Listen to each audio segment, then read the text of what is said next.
Are you looking to see what books you have out? Want to know if you have charges on your account? You can check My Library account from the Southwood Library Learning Commons page to find out. The first step is to go to www.canton.edu/library. You can also access the library from the SUNY Canton Quick Links menu. Once here, scroll down until you see the button labeled My Library Account. You will need to log in with your SUNY Canton ID and password.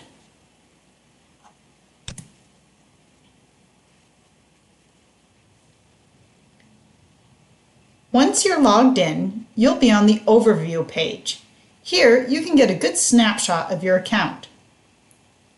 If you'd like further details, you can click on these tabs at the top. For example, if I click on Loans, I can see all the books that I have out. I can also renew books from this screen. If you have any questions about your account, you can email the library at library@canton.edu or go to our website and use chat. Have a great day!